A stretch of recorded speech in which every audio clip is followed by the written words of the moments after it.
Hello everyone, welcome back to my channel. இன்றைக்கி நம்ம என்ன வீடியோ பதிவு பார்க்க போகிறோம் அப்படின்னா, நம்ம ரோஜா செடியில் எல்லாம் வந்துட்டு கருகி போகுது, துளிர் வர மாட்டேங்குது. வெயில் காலத்தில் எப்படி நம்ம ரோஜா செடியில் துளிர் வர வைக்கிறது அப்படின்றத பற்றி தான் பார்க்க போகிறோம். வாங்க வீடியோக்குள்ளே போகலாம்.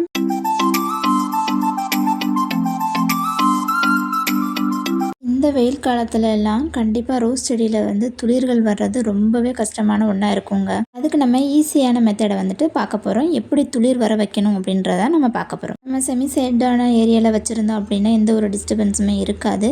ஆனால் டெரஸ் கார்டனில் இருக்கிறவங்களுக்கு கண்டிப்பாக ரொம்பவே கஷ்டமாக இருக்குங்க. வெயில் காலம் வந்துட்டாலே நம்ம செடியெல்லாம் கருக ஆரம்பிச்சிடும். எவ்வளோதான் நம்ம தண்ணி ஊற்றினாலுமே அந்த மண்ணில் இருக்க ஈரப்பதம் வேகமாகவே உறிஞ்சி எடுத்துடும். ஸோ அதனால் ரொம்பவே அடி வாங்குறது நம்ம ரோஸ் செடி தாங்க. மொட்டுக்கள் வந்தாலுமே அது உடனே அந்த வெயிலுக்கு அடிக்கிற வெயிலுக்கு மொட்டெல்லாம் கருகி போயிடுங்க. இவ்வளோ எங்கள் செடியே போகிற அளவுக்கு கூட கருகி போயிடுங்க. அந்த டைமில் நம்ம வெங்காயம் ஊற வச்ச தண்ணி, வெங்காயம் பூண்டு ஊற வச்ச தண்ணியெலாம் நம்ம ஸ்ப்ரே பண்ணி கொடுத்தாலே ரொம்ப நல்லா இருக்குங்க. நெக்ஸ்ட் டைம் நான் அந்த வீடியோ போடுறேங்க உங்களுக்காக. கண்டிப்பாக அந்த மாதிரி நீங்கள் ஸ்ப்ரே பண்ணி கொடுத்தீங்கன்னா இந்த மாதிரியான துளிர்களை நீங்கள் நல்லாவே பார்க்கலாங்க. இந்த செடியை பார்த்தீங்கன்னா எல்லாமே ப்ரூன் பண்ணி விட்டுட்டு அதுக்கப்புறமா அந்த ஃபெர்டிலைசரை நான் யூஸ் பண்ணேன். ஸோ அதோட ரிசல்ட்டு தான் நீங்கள் பார்த்துட்ருக்கீங்க. எவ்வளோ அழகாக ரெட்டிஸாக வச்சுருக்காங்கன்னு பாருங்கள். நம்ம செடியில் வெறும் மண் கலவை செம்மண்ணை மட்டும் வச்சிங்க அப்படின்னா வேகமாக மண் சூடாகி செடிகள் கருக ஆரம்பிக்கலாம். அதனால தான் எப்பயுமே நம்ம மண் கலவையில் உங்களுக்கு நான் ஆல்ரெடியிலே நான் ஒரு வீடியோவில் சொல்லியிருப்பேன்.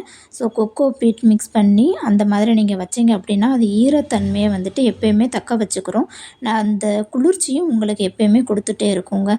ஸோ வெறும் நம்ம செம்மண் கலவையில் வைக்கும்போது ஹீட்டுனால என்ன ஆகும் அப்படின்னா வேர்கள் எல்லாம் கருக ஆரம்பிக்கும். அதே மாதிரி பிளாஸ்டிக் தொட்டி, மண் தொட்டி. பிளாஸ்டிக் வேகமாகவே வெயிலில் உடஞ்சி போகிறதுக்கான நிறைய வாய்ப்புகள் இருக்குது.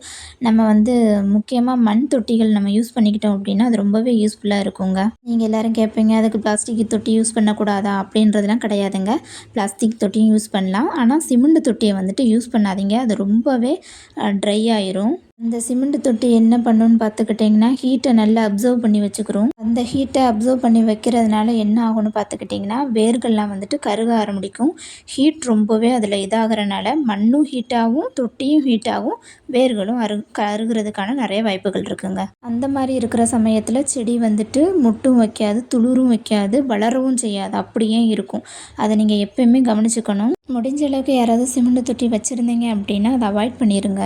அதே மாதிரி செடிங்களுக்கு காலையில் ஒரு டைம் தண்ணி ஊற்றுங்க, ஈவினிங் ஒரு டைம் தண்ணி ஊற்றுங்க. நார்மலாக மண்ணுக்கு மட்டும் தண்ணி குடிக்காமல் இலைகள் மேலே நல்லா ஸ்ப்ரே பண்ணி பூக்கள் மேலே தண்ணிகள் நல்லா தெளித்து விடுங்க. இப்படி பண்ணிங்கன்னா செடிகள் வாடாமல் ரொம்ப ஆரோக்கியமாக இருக்கும். நம்ம நார்மலாகவே வெறும் வாட்டரை மட்டும் யூஸ் பண்ணுறது பதிலாக அரிசி கழுவுன தண்ணி, நம்ம இட்லிக்கெலாம் யூஸ் பண்ணுவேன்ல உளுந்து கழுவுற தண்ணி, அந்த தண்ணியில் நல்லா ஸ்ப்ரே பண்ணி கொடுங்க.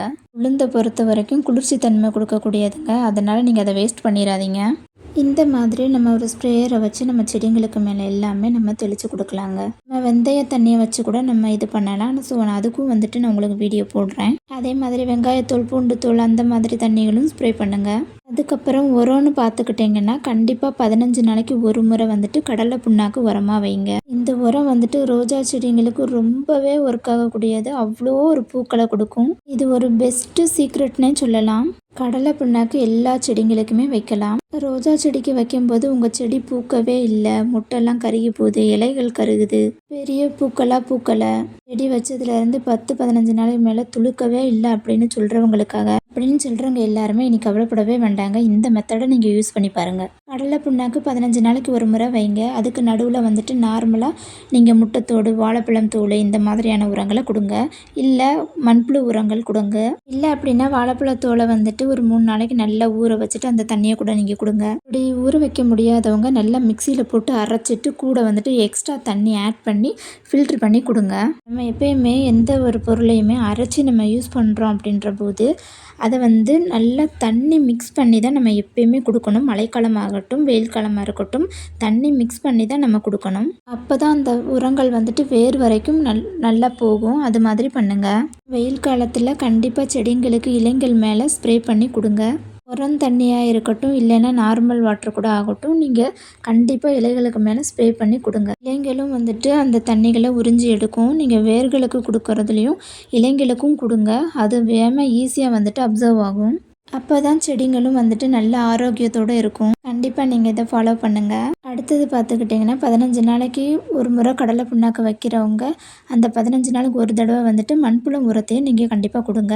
மண்புழு உரமும் வாரத்துக்கு ஒரு தடவை கொடுத்துருங்க. வாழைப்பழத்தோல் கொடுக்கலாம். டீத்தூள் காஃபி பொடி இந்த மாதிரி கூட நம்ம யூஸ் பண்ணலாம். அதையும் நான் உங்களுக்கு கண்டிப்பாக ஒரு வீடியோவாக நான் எடுத்து கொடுக்குறேன். ஸோ மண்பானையில் நீங்கள் வைக்கிறது, மண் தொட்டியில் வைக்கிறது உங்களுக்கு ரொம்ப யூஸ்ஃபுல்லாக இருக்கும். நம்ம செடிங்களுக்கு பூச்சி தாக்குதல் ஏதாவது வர்ற மாதிரி இருந்ததா நீம் ஆயில் வந்துட்டு யூஸ் பண்ணி ஸ்ப்ரே பண்ணுங்கள். ஆல்ரெடி பூச்சி தாக்குதலுக்கான வீடியோஸும் வந்துட்டு நம்ம சேனலில் இருக்குது. This video sponsor by Moto shopping. இந்த ஷாப்பிங் நம்ம கிச்சனுக்கு தேவையான அனைத்து பொருட்களுமே கிடைக்குங்க.